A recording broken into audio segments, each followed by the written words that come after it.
Hello there, world of tankers, and welcome to the channel. I'm your host, Droodles Blitz, and in today's video, I'll be playing in the Tier 10 Italian auto-reloading tech tree tank destroyer, the Minotauro. The reason I'll be playing in the tank for today's video is to showcase how you can make very well armored vehicles look even more armored than sometimes they actually are. As you can see, I'm currently running, I think this is the Pumpkin Mayhem Camo.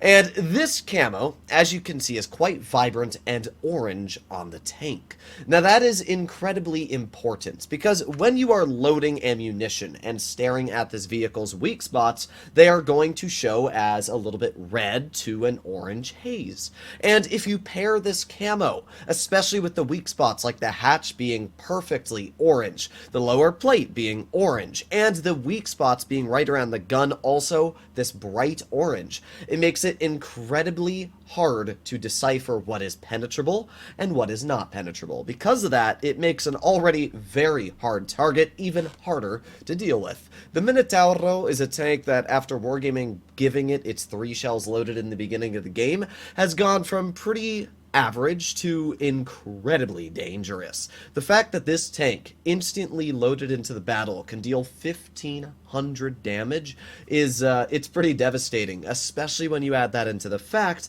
that this tank has nearly impervious armor to standard ammunition. Make that armor even harder to decipher if you can pen it with premium. Holy crap, this thing is incredible. Here we are in our first battle. Up against us, we have a Chieftain Mark 6, E100, and an M103, so they do have a pretty decent chunk of heavies. They also have some nasty mediums like the Skoda T50. They've got the Waffenträger Panzer IV grill. I mean, they got a lot of deadly tanks. We're going to see where our team goes, but I'm hoping they kind of go towards base C. This is a vehicle that does well, unironically, not only on hull-down situations, but also in flat ground half the time. Because of the fact that its lower plate is literally impervious to standard ammo, it's just a really solid tank in general, whether you're going to base C or base B. But because of the opponents we're fighting, being the Chieftain, E100, and M103, all of those vehicles are going to be much easier to deal with if we can fight them on flat ground, rather than trying to cut through them with their armor hidden. So we're going to try early to make our way through here and not get shot by anybody. Nice, okay. If we can make this crossing without being shot, this is exactly what we want. We can get one easy shell into that E100, and yeah, that E100 using the stock gun.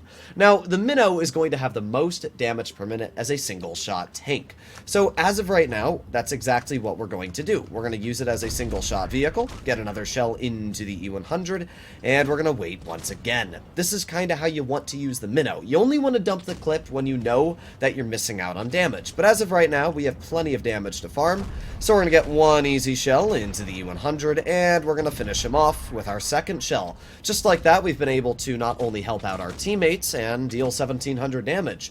So once again, we're going to use our reload here to get out a bit more damage, hopefully. We have a full healthy 100 behind us and a pretty healthy 7.52 in front. So we got the Waffenträger, we got the Chieftain. Let's aim it on the Chieftain. A pretty easy shot into his tank, and our E100 got a pretty nice slap into the Waffle. Now, to be fair, our E100 should have shot an HE shell, but that's just bad news, because that means he doesn't understand what high explosive is. We are going to reload in a little bit longer here. 5, 4, 3, a 2, a 1, and just like that, never mind, we got a damaged Amarak, but now we have our shells loaded. I'm actually going to ignore the Chieftain and get a shell into the M103. We're going to actually finish off by dumping one more shell into that M103, and now try to make our way over towards the Grill 15. You can see how managing your shells correctly in the Contraccaro Minotauro can allow you to get some just incredible damage numbers out. I don't know if we're going to be able to get any more damage this game.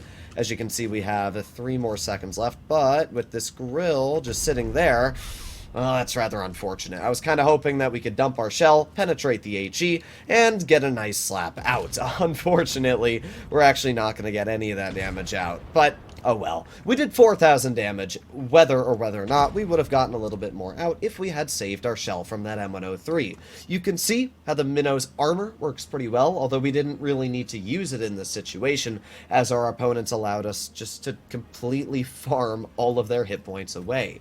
The Mino is it's just so deadly because of the fact that it has 490 alpha and it's an auto reloader. It means that as long as you only shoot the first shell, it still makes this tank incredibly hard to push. Because if you shoot the first shell, you're going to have, what, 2,300 DPM.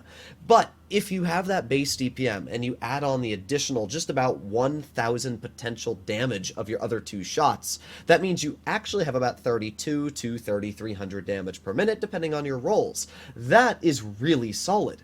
A lot of people think the Mino is an easy tank to deal with. It's not. It really isn't. If you know how to use it, this can be one of the hardest tanks to deal with in Tier 10. When you add it into the fact that you're always going to have to be shooting premium shells to pen this thing frontally, and that's if you pen all of your shots frontally, yeah, the Mino, it's a tank that I've actually really started liking, especially due to its playstyle. So this game, we do have an LVG player on our team, which is good.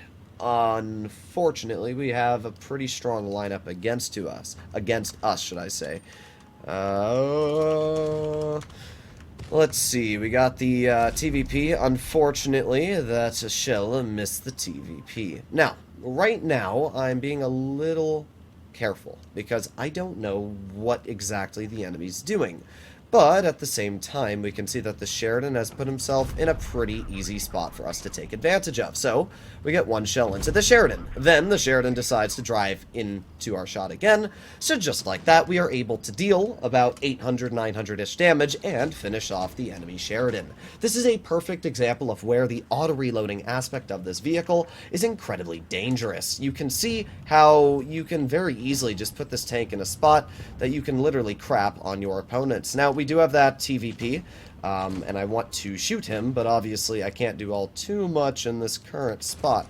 So we're going to go for the VK90. We do have to aim in a shell right on his turret cheek, but just like that, we're able to connect it. And there you go. We managed to finish him off. I knew I was over-angled, and as you can see, that VK90 was able to cut through our side armor, but doesn't really matter at this point. We already have obliterated the enemy.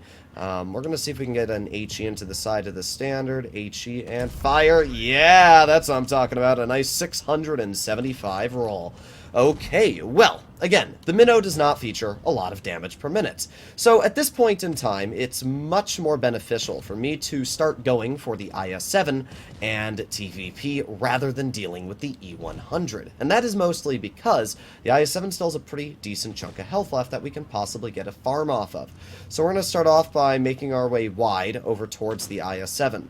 We're not able to get a shell into that TVP yet, but aiming it on this IS-7 is going to allow us to get a pretty easy penetrating shell into his armor. Just like that, we're up to 2,700 damage. Now, because the IS-7 still has a pretty hefty chunk of health left, even if this 57 heavy does penetrate his shells, all we need to do is reload one more and get one nice bonk into his vehicle, reload, get two nice bonks into his vehicle. The Skoda is going to finish him off, but at this point, it doesn't really matter. We've already dealt easily over 3,000 damage, and once again, this is just a fantastic example of where the Mino is an absolutely amazing tank at dealing with really anything. It's just so nasty. So, I don't know if we're going to be able to get, yeah, we're not going to be able to get that shell in, but there you have it. Honestly, I wanted to talk about how the armor was super strong, especially with the camo, but it turns out we didn't even need to use the armor.